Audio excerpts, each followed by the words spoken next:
Well, Dee, on Saturday, I lost my Felco pruners. Oh, no. You're kidding me. No, but the good news is on Sunday, I found my Velcro pruners. Okay. But I guess I'm asking, I'm very glad. All right. So what Do you want to next? know where I found them? Sure. I would love to know where you found them. I found them in the attic. Well, what? How did you find How did I find them in the attic? Yeah. I went and looked. But why were they in the attic? Why would your Velcro printers get lost in the attic and found in the attic? That would be the real point Okay. to this teaser. So I had been working out in the yard Uh-huh. and I was sitting in the garage taking a break, having me a soda or Yeah. water. And I looked up at the ceiling and I thought, those look like water spots, like brownish water spots that have So you dried. went to check them out. So I thought I need to go in the attic and check because it's right above the ridge line. And, I did get a new roof in May. So I didn't really see anything up there, but I crawled up in there and it must have fallen out and right by the opening into the insulation. And so then I couldn't find them. And so then Sunday, after I was working in the garden with an alternate pair of pruners, I was already dirty anyway. The attic is just filthy up there. I went up and I could just see a little tiny bit of red sticking out of the insulation. I thought, Thank goodness those handles are red. Exactly. I thought, oh, anyway. So Yay. That's yay. a piece of really good news. Shall we welcome everybody? Yes. We do want to explain we are recording on Monday. Yes. Carol will be hustling to get this out by Tuesday morning. It might be Tuesday afternoon. Don't be mad at us, but we have a good reason. We do. My dear granddaughter, she came over and unexpectedly on Sunday, we had to reschedule on Friday because Bill had a doctor's appointment. Then we were going to do it Sunday. And then they showed up 15 minutes before I was supposed to record. And since they live only 8 minutes away, it didn't occur to them to call me first and check to see if I was doing anything. No, well, of course not. So are we going to try to do a newsletter this week or are we just going to? Yes, I'm going to get it all. I'm going to take care of the newsletter and the recording. So you don't have to have like a timeout to listen to the recording again. I'll be out there. It'll be done. It may not be done by Tuesday morning at 8 a.m., but it'll be done. So as usual, Carol is a trooper. Thank you, Carol. You're welcome. But we cannot be done unless we get started. And that is your cue to get us going. Welcome to the Garden Angelus, where we chat about flowers, veggies, and all the best dirt. I am Dee Nash from Guthrie, Oklahoma, where I still have a large garden out in the country. And the guys are blowing the leaves and I can hear them through my earpods. So I hope it's not coming through on the recording. It is not. I am Carol Michael from Indianapolis, Indiana. I have a suburban garden measured in square feet. It's about a third of an acre. And earlier they were blowing leaves at the neighbor behind. And I can't hear it now when I'm at the other end of the house. So we're good. Well, that's good news because it kind of drives me crazy. We are Garden Angelists because we love gardening. We want you to love it too. And I have a garden coaching client this afternoon I'm going to teach to love gardening. Yes, we do love gardening, and we aren't afraid to spill all of our gardening secrets, the good ones, the bad ones, and even the ugly ones that embarrass us to death. Let's move on to this week's episode. Good afternoon, Dee. Good Monday afternoon, Carol. We've never, ever pushed it this close, have we? No. I didn't think so. No. Okay, so updates. What did you do in your garden? Well, I would like to say, as I reported in my weekly newsletter, which I would like everybody that listens to this to subscribe to it. I know they don't all do. But anyway, we had 4 seasons last week. Oh, all 4. All 4. I love it when we do that in Oklahoma. All 4. That's awesome. Yeah. So on Monday, we had winter because we had snow. Yeah, you had snow. Yeah. And then it kind of felt a little bit more spring-like on Tuesday. And I went out and the honeyberry that blooms in, I don't know, mid-April had a few little blooms pushed out. I'm thinking bad. Bad honeyberry. Summer returned on Friday and Saturday, was kind of warm, like 70. I think Saturday was 72, abundant sunshine. And then through it all, there's autumn still dropping all the leaves off the trees. Yeah. So I did go out on Saturday and I pruned back all kinds of shrubs and trees to clear away for the fence the fence, the new fence. So my rationale is that Dee is frozen. Are you frozen? No, you're not You frozen. are frozen, but you're unfrozen now. So keep going. It'll be Okay. My rationale was to trim everything back nicely, and that way it would be better than them breaking stuff off. Okay. Sounds good to me. So then Sunday, it was so nice. And I made this big decision that I was going to call somebody to come take the big pile of limbs, because I had a pretty big pile of limbs, because I cut back a big one of those like 6-8 feet tall hydrangeas. Mm-hmm. I think it's either Annabelle or Limelight. I never remember. Limelight. I cut it back by about half, because you can do that and it'll come back up. I had a huge big pile. And I thought on Sunday, it's like, just have somebody come take that, Carol. Don't try to get that all in your truck and take that yourself. Have somebody take that. And then I thought, if you're having somebody take that, you should prune more stuff. And so I said, Carol, you are brilliant. So I cut back the smoke bush trees that I normally cut back in early spring. I went ahead and cut those back all the way as far as I could. I don't care if they come back. And then I thought, you know what? They will. I should come back just fine. I should cut back that wisteria, because the support it's on is not very sturdy.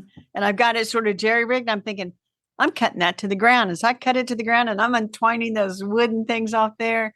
And so I have a huge pile. And that kind of sums up the week for me. I mowed, I put leaves I sucked up all the ginkgo leaves. I put leaves on the vegetable garden beds. Only have one left to cover.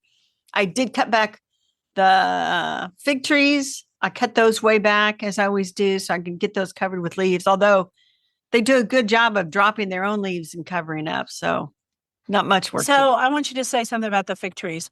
Figs bloom and produce fruit on new wood. And so therefore you can cut them all the way to the ground as much as you want to. And they will produce fruit next year, assuming that they don't freeze out. And yours don't, because you cover them with the leaves, correct? Just making sure.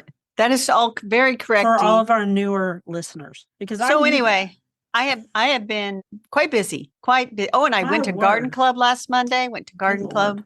Been quite busy. Busy girl. Busy. Oh, I wrote a Garden Bloggers Bloom Day post too. And the Garden Fairies posted. My gosh. Okay. What did you manage to do with your week, Dee? I need applause here. Applause. I planted the garlic with my granddaughter. Yay. All of our listeners will be glad won't have to hear it anymore. She is really a good gardener too. When she came over on Sunday, I said, Maddie, we need to go out and plant the garlic, because I am not going to go on that podcast again and say it's not planted.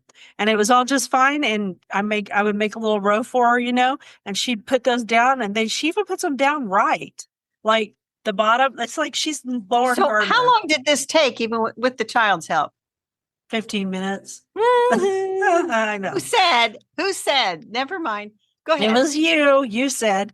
I also watered and fed the house plants and the plants in the greenhouse. And then there's a problem in the greenhouse with the flaps on top. And Bill and Megan and Robert tried to fix it. It's very complicated. I've done it with Bill before. They are not opening and closing correctly, but right now they're closed. We have had summer all week long. I think we had one kind of chilly, rainy day, which was Monday, because it was the same as yours.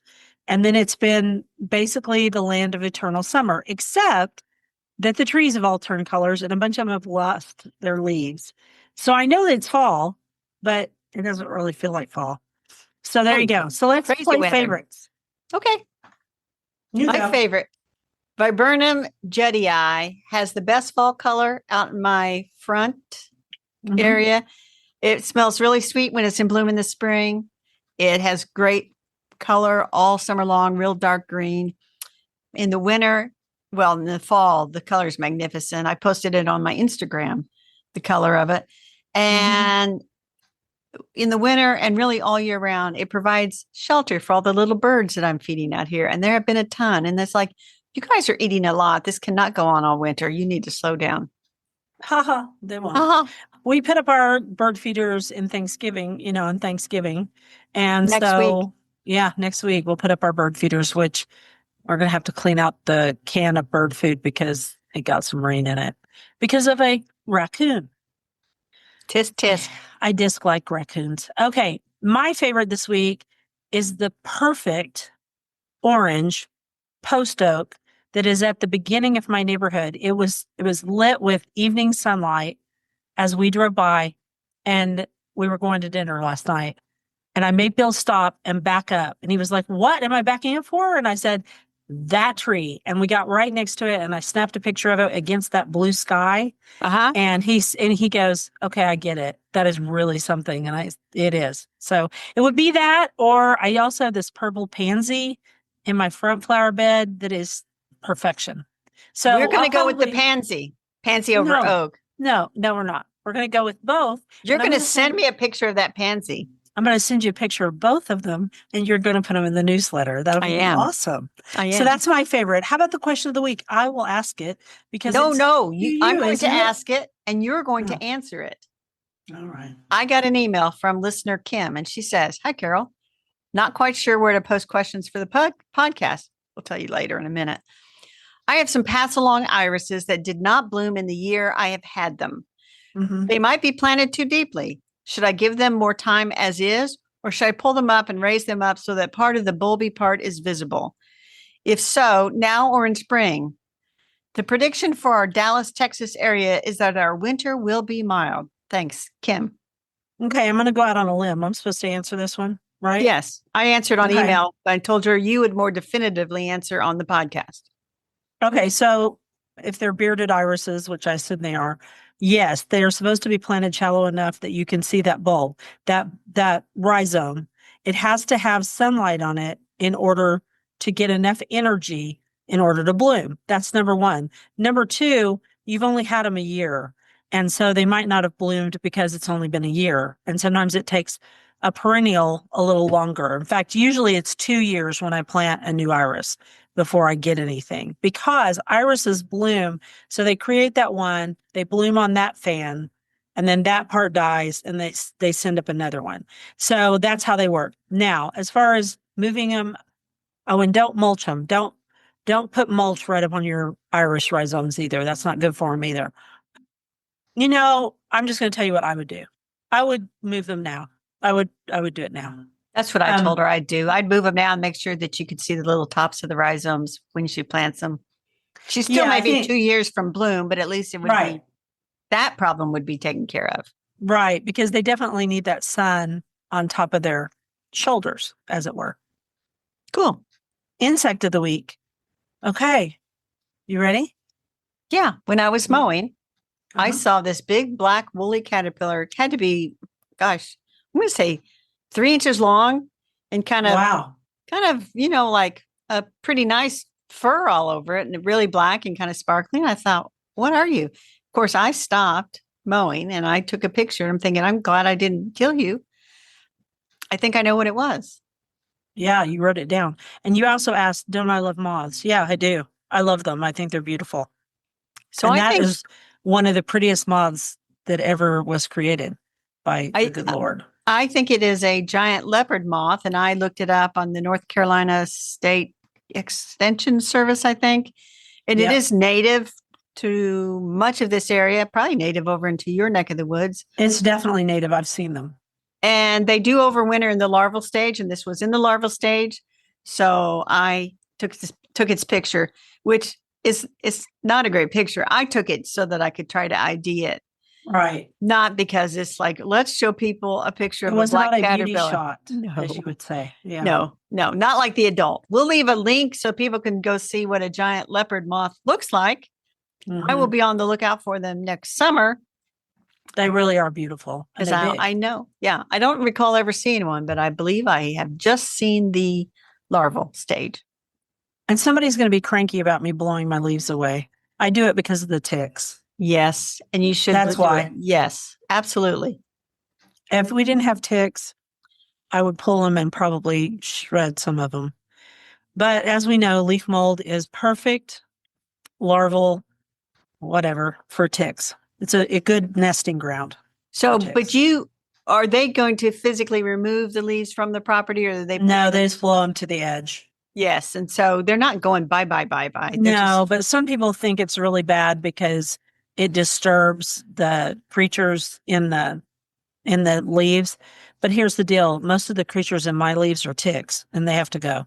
In fact, I did a garden coaching. This can be part of my update. I'm sorry. It's a little out of order, but I went and did a garden coaching deal and they live in the woods. And I said, you guys have got to be more careful because they had leaves everywhere. And it turns out that her next door neighbor has alpha gal. And I said, you guys need all this stuff. So I sent them all my alpha gal information. And I said, seriously, it can make you really, really sick. And then her husband, he didn't seem too concerned at first, but then when he started to hear what happened to me, he was like, okay, yeah, I gotcha. Because people think it's just a meat allergy. Right. I wish. Okay, moving on. Let's do the quote. Well, I was going to say, wait till the We Do Not Care segment. Okay. Okay. Dee has given me a poem called Leaves by Elsie N. Brady. I did not look her up. I do not know who she is. I will do a poetry reading. It's great. It's a great quote, though. How silently they tumble down and come to rest upon the ground, to lay a carpet rich and rare beneath the trees without a care, content to sleep, their work well done, colors gleaming in the sun. At other times they wildly fly until they nearly reach the sky, twisting, turning through the air, till all the trees stand stark and bare, exhausted, drop to earth below, to wait like children for the snow.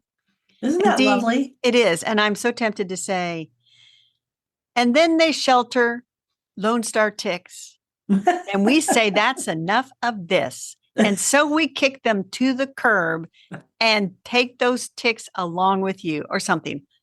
That's good. You just did that off the cuff. That's awesome. I did. But I thought I need to, there's like a tick stanza that belongs in here. Yeah, I don't walk through leaves anymore. Not unless I have on boots and tick clothing. Okay, so the flowers, we decided to do Repens. Repens is the species name. Mm-hmm. And I did some research the other day. You and did. So most of the plants, if you go to the very bottom of that list, it says they are ground huggers. So many are vigorous spreaders. Some are invasive because they spread by stolons or runners along the ground.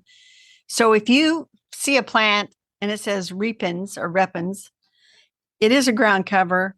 It probably has runners and stolons. And so there are 4 to talk about today in the flower section. So what I wanted to also add is the reason we are doing these is because botanical Latin, or sometimes Greek, is really, really helpful in classifying certain attributes of certain plants. So if you see that, it really helps you. And so we're now you know. Teaching botanical Latin. Yes, we are. Botany. We're doing botany. And also, what's that word? The other word of it for it when you talk about botanical Latin. I'll have to think about it. Anyway, we're teaching that too. There's another word for it, but I can't think of what it is right now. But it's classification is what it is. Yes. Okay. And actually, some of the classification no longer counts and things keep getting moved around because of DNA testing, because now they know that certain things should be together based on DNA, but sometimes they look nothing alike. And so it's always a quandary. All right. But we're going to do these 4. Go. That's correct. Trifolium repens, which we have talked about before. This is white clover. If you look it up on the Missouri Botanical Garden site, it has a big red letter that says, do not plant. This is a thing that'll spread, invasive. But isn't this Dutch clover? Yes, this is Dutch white clover. And that's what I thought it was because I saw the picture and I was like, that's Dutch white clover, which I actually love in my garden, but it's not invasive here. It's in my grass. It's in my grass and it will spread. And I don't really care. I love it. Like I said, my great nephews and great nieces, that's like part of the Easter tradition is to run out there and look for 4-leaf clovers. But if you are looking for a perfect lawn, you don't want to sow white clover. But the advantage of sowing white clover is it is a nitrogen fixer. So it actually helps to add nutrition for the grasses. Right. Which is why it used to be in grass seed. It used to be until the 1940s and early 50s when they decided that it would be better to sell us all the herbicides to get rid of everything that wasn't grass. Right. The other thing, Monoculture. and for a while, and you can still buy them. And up at the greenhouse, she had them. I would call them specialty clovers where they I had, remember I had one this spring. yeah, the Atropapuria and a couple of others. And they were really kind of pretty, I thought. And I think they are. she didn't have them this spring. And she says, yeah, people kind of got over it. It was a novelty thing. And then people kind of got over it. But I would definitely buy them again. So, Yeah, I think they're pretty. And they usually come out around March because St. Patrick's Day. mhm. And I really enjoy them and I play with them until I'm done with them and I let them go. Yeah. they're, And they're so just a fun plant. my nephew and his wife had extensive remodeling done on the house to the point where their little backyard was completely wiped out. And so she actually wanted to sow clover with the grass seed. And I said, sure. And I helped her find a source for it and sow away. Yeah, because it does feed the bees too. So the next one is a Juga Repens, and that's bugleweed, carpet bugleweed, and it does spread by rhizotomous stems and extremely easy to grow here. I don't know what it's like up there. Extremely easy to grow here as well. In fact, and we should point out that the species name on this and this one is Reptans instead of Repens. Oh, sorry. Same deal. Same deal. Reptans, yeah, same thing. So the other part about this is there's several varieties within the bugleweed group, the Ajuga. Oh, yeah. weed. Yeah. One of the prettiest ones is chocolate chip. There's black scallop. All the dark ones are really cool. And then there's Yes. one that's a pinkish color that I can't think of I didn't write it down, so I can't think of it off the top of my head. It's pretty too. I will say black scallop is much more hardy in Oklahoma than the other varieties. And sometimes it just disappears. I mean, I've had it where it like bordered an entire, like my garage border. It was just the front of it. It was just on there and it looked so great for about 2 years. I mean, like it took it about 3 years to get going. And then for 2 years, it looked great. And then the next year it was gone. It just died out. Huh. Yeah, I have a little patch of it. And I'm guessing that years ago I got a trial plant at the Garden Com conference and brought it home. And it's out there in the edge of the vegetable or the plopper's field. And I thought I didn't go over there and look to see if it was still there. I mean, it just kind of gets smothered up by other plants. If you have a dry, sunny area, this is a good plant and you want to just put a ground cover on there. I think this is a great one. I don't think that they always disappear. No, not always. And actually, one of the other ones is Bronze Beauty, and it's pretty tough. I think I have Bronze Beauty. That's the one I think I have. It's a pretty tough one. I think it might be more on the ones with the darker leaves because they're more of a yeah. Now, my recollection item. As a ground cover, it does flower. And so some people may want to cut off the dried flower stems just so it's a little nicer looking later. And also, it doesn't put any effort into seed if it's going to. And I'm not saying it is. I don't know. It blooms really early in late spring. It blooms late spring, early summer, really late spring. And it's just really pretty. And it has purpley blue blooms. Very pretty plant. All right. Veronica Repens. Creeping Speedwell. And this one, if you have a rock garden, like a sunny rock garden, Veronica Repens that's your baby. Oh, yeah. I know this one. Yeah, it's fine. It's just a plant. Yeah. As it says from wherever I got this link, I think it's Missouri Botanical Garden. It's not particularly floriferous. Doesn't have very many flowers. Green. Tiny purple flowers above the foliage, primarily in the spring. It's, again, if you need a mat forming plant and you just want some greenery and it's a small garden, this is not your big garden plant at all. It doesn't spread tiny. very much. Yeah. It's very small. Yeah. So it would not work in an area that you were trying to do like a big area. No, this is where you can see it close up. Yeah. Okay. Then the last one that I came up with was Mahonia Repens, Creeping Oregon Grape. I don't think I know this plant. Have you seen Oregon Grape before? Oh, of course. Yeah. I do know this plant. Yeah. Yeah. Creeping Yeah. Mahonia. Yeah. Yeah. Basically, this whole series is pretty boring, except for the Ajuga might be not so boring. Now, I think Mahonia is a very lovely plant. It has really spiny, leathery, bluish green foliage. So if you have a deer problem, I'm suspecting that deer will not eat Mahonia. No, I don't think they would either. And It says here that the yellow stem wood was used by Native Americans to produce yellow dyes and a bitter tonic. Yes. And And then the berries are very, very sour, but they are edible and you can use them in jellies. We should have put this in the vegetable section, but anyway. Oops. Oh, well. It's No. also synonymous with Berberis repens. So it's the same plant. It's just been put in the Mahonia class.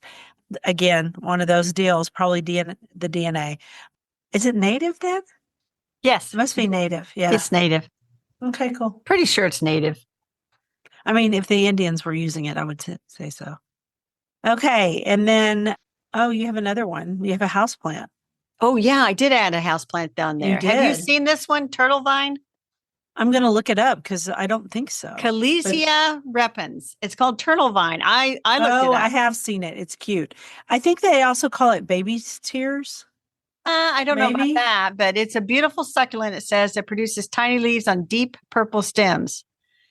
It is really cute. And they have different varieties that display pink, yellow, or white leaves. And I'm thinking, oh, I kind of don't need more houseplants, but that might be a nice one. That one's really cute. And it says that they're also known as inch plant, creeping inch plant, and creeping basket plant. So do you want you one now? No, because I'm having trouble with all of my houseplants right now. Maybe this would be the one that would convince you to take better care of all your houseplants. Carol, it ain't going to happen. I forget about them all summer. Really? Because I'm on the look for turtle vine now. I want this. Okay, well, you get it. I think you should have it. I will. And then you can be jealous. Do a quote and let's talk about vegetables. Repens in the vegetable garden. Our Father, fill our hearts, we pray, with gratitude Thanksgiving Day for food and raiment thou dost give, that we in comfort here may live. And that's by Luther Cross, and it's Thanksgiving Day because Thanksgiving is next week. It's about as late as it can ever be, the 27th. And it feels like it got here super fast, you know? And that is also one of my great nieces. It's her birthday. Oh, I love that. So, yeah. But they're not having a party until like Saturday. So I'm still going to take her birthday card with money in it. Nice. Always appreciated. Exactly. So for our vegetable section, you said repens in the vegetable garden? Not really, but, and actually they're, wild strawberries.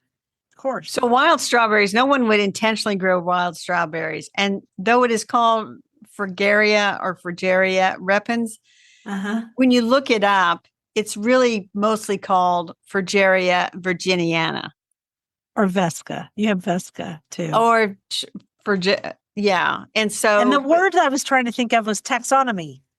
Yes. Yes. Unfortunately, it's in here. So it's either Fragaria or Fragaria Vesca or virginiana, which means what, ladies and gentlemen? That it was found in Virginia first. Exactly. By whoever names these things. So I think that some of our modern hybrids, that Fragaria or Fragaria repens, wild strawberries, is in their genealogy, so to speak. Of course. Because they put out runners. Yes. And so it has that classic repens behavior where it wants to kind of keep spreading out and keep controlling the ground and everything, which is, why you would plant your strawberries in narrow beds and try to keep it from getting all those runners because you want it to produce fruit instead. Yes. Yes. That is something you learn when you grow strawberries. And then you have rubus repens. Never heard of this one before, but I left it on the list because it's not really edible. But it has vegetables section. It has the common names of star violet or false violet or robin runaway.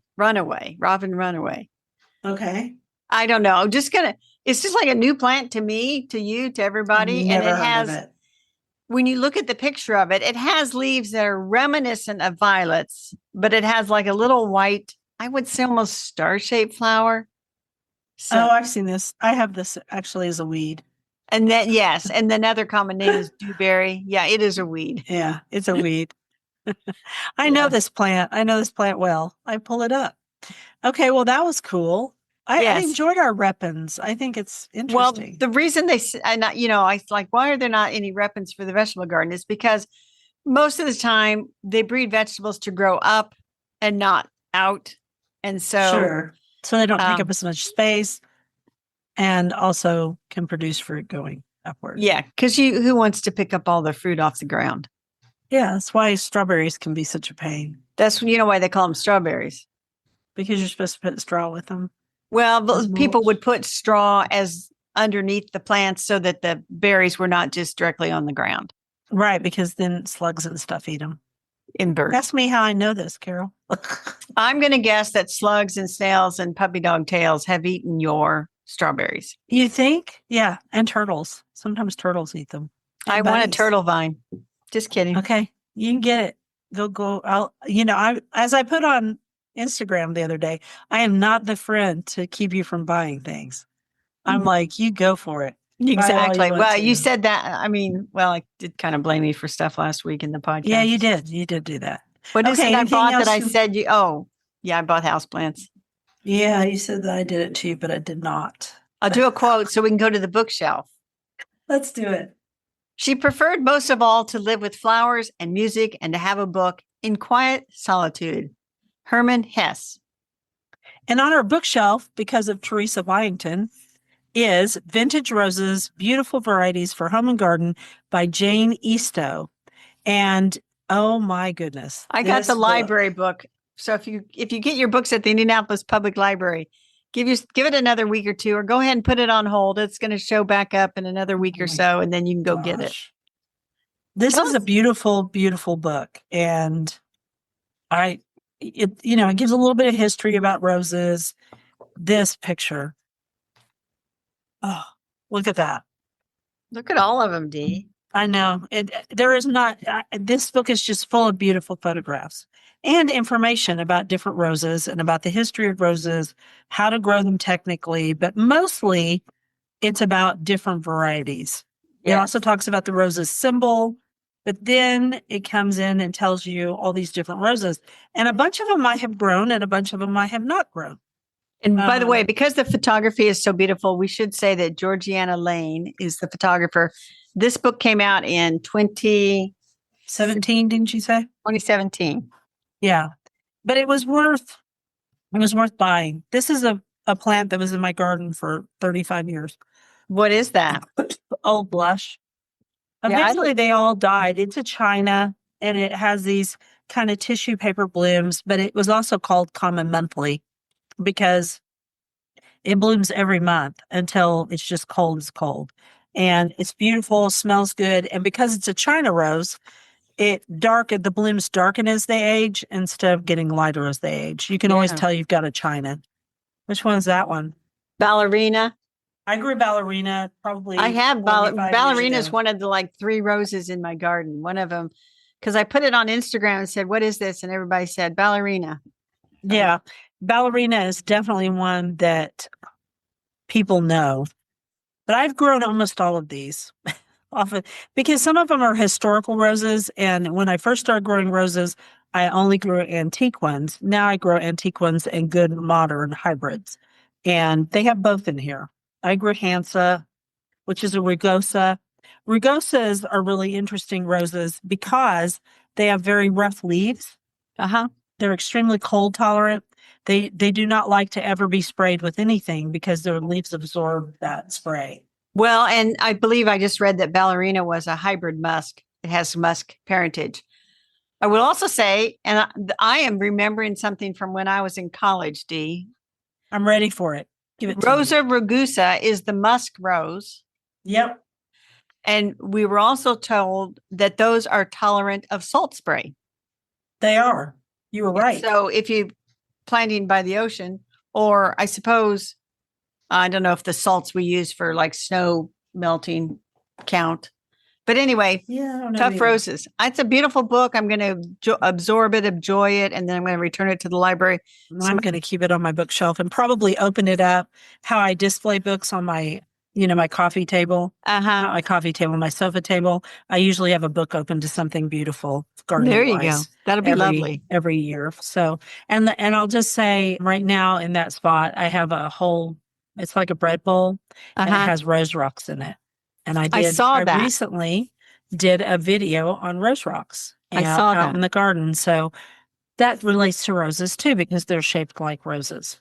All right. Anyway. Vintage Roses, Beautiful Varieties for Home and Garden by Jane Eastoe. Thank you to our friend Teresa Byington at the Rose Chat podcast for the suggestion of this book. She is my greatest rose enabler.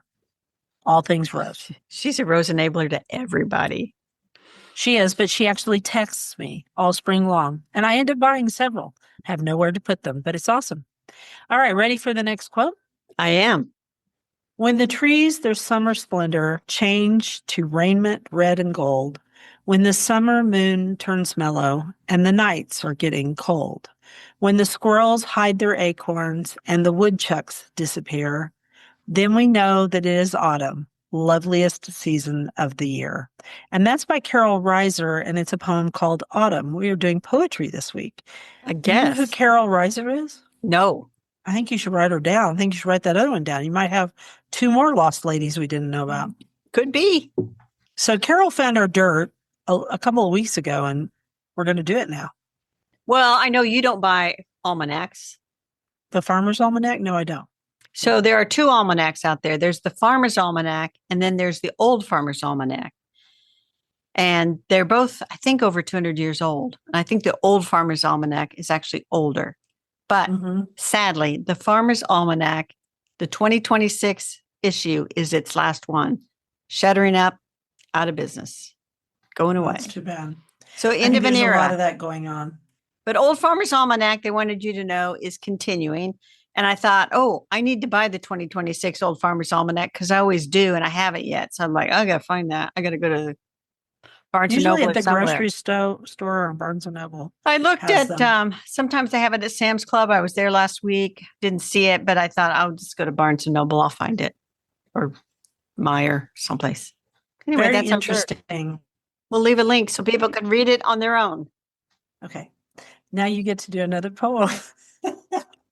This one is confusing to me. I will read it. The last seed falls from the sunflower, empty pond. The long-awaited rattle of rain on rooftops, Thanksgiving Day. Michael P. Garofalo cuttings. Garofalo. Garofalo. Yeah, cuttings. I think it's the way it's written as though he's just taken little snippets. Yes. I was like, this is oddly punctuated. And I actually put in the first lines to say, did Dee just copy that wrong? No, it's the way it was put up. No. So rabbit holes. I'm trying to think if I have a rabbit hole. Why don't you do yours and I'll think about it? So I did discover or went down a rabbit hole for Florence Knock. Okay. She grew a lot of different things, but the only book she ever wrote, and she was 78 years old when she published this book, was Passifloras, the passion flower vine. Mm-hmm. And they said she had probably the largest collection of passion flowers of anybody in North America. This is not a hardy vine. There are some hardy varieties, but she was growing the tropical looking ones. And she lived in Minnesota. Yeah, I was going to say there are some varieties that are perennial here in Oklahoma, but yes, I can't imagine anything passion flower is perennial in Minnesota. But you know what? Maybe we'll have somebody from Minnesota write us and go, you know what? No, what she would do is she would grow these really exotic looking passion flowers from all over. Right, the really fancy tropical ones. Uh-huh. She would take cuttings in the fall and overwinter them inside and then go back and plant them out again in the spring, and they'll have enough growth that they will flower and everything. And she had a large collection. And she wrote a book about them from 1965. Now, here's something really interesting, Dee. Do you remember me talking about Elvin McDonald, who used to work for Better Homes and Gardens people? Yes. 75 plus garden books. Yes. So Florence starts out her book by saying, with something like, with greatest thanks to my friend Elvin McDonald. See, garden writers were friends back then, just like they are now. When he was 16 years old, he took a train from Oklahoma. He's a native of Oklahoma, Dee. I didn't know that. He took the train from Oklahoma up to Minneapolis to meet up with Florence, his longtime pen pal. So he's a teenager corresponding about houseplants and stuff with Florence, gets on a train and goes up there. That's awesome. and comes back. And so he's in his late 80s, still living in Des Moines, Iowa. I met him ever so briefly, I think I want to say 2018. Really? Ever so briefly. I went out to Des Moines for a Garden Com special event. It was a meetup. Yeah. Yeah, it was kind of a special event for younger garden writers. Not that I was younger. I actually ended up speaking at it because somebody else canceled. But anyway, Elvin McDonald was there. I briefly met him, and it's like, it was very interesting. So anyway, that's Florence Knock. I don't need a rabbit hole. That was the best one in a long time. Anyway, she's a lost lady of garden writing. There were like 4 in there. 4 rabbit holes within a rabbit hole. I will put a link. Oh, and then her bestest neighbor next door named a begonia after her, I think. Was it a begonia? Might have been. It's the right time period. Named something after her, and that was her neighbor. And so it's like, now I got her listed. So the list just keeps growing. Never mind. It's an insane. Try to explain to somebody that your hobby is buying old gardening books and doing research on the authors, as long as they're American women. I think that it just fits you to a T. I don't know about that, but I think it does. Oh, gosh. So garden commissions. My garden commission it's supposed to rain really hard on Wednesday and Thursday. I was going to do some gardening, but I don't think that's going to happen. I am meeting with a client this afternoon after we finish planning next week's episode. And so I will do that. And then I'm going to get some more posts out because Bill and I filmed some. So there'll be some on Instagram. And there's just not much to do out there. I mean, I could do stuff out there, but that was the point of the Instagram I did yesterday, is that I only clean up the parts that are where I'm going to put the bulbs. And my bulbs aren't here yet because it's been too hot. I have a few tulips. That's it. Right. So the only thing I really have to clean up is the one up by the kitchen border. But other than that, I don't have to clean up too much, which kind of drives my friend Michelle, who comes and helps me sometimes. It drives her crazy because she thinks everything needs to be cut back to within an inch of its life. And I keep explaining to her it doesn't. But you have to choose when you do it, for you. Then the other part of this is that the other day she sent me a picture. She still works in my friend Lori's garden. Lori died, last summer, my friend Lori. Right. And she still works there for her husband, Nick. And she sent me a picture and she goes, "Can I please cut this back?" Because she doesn't always know. And you know what it was? What?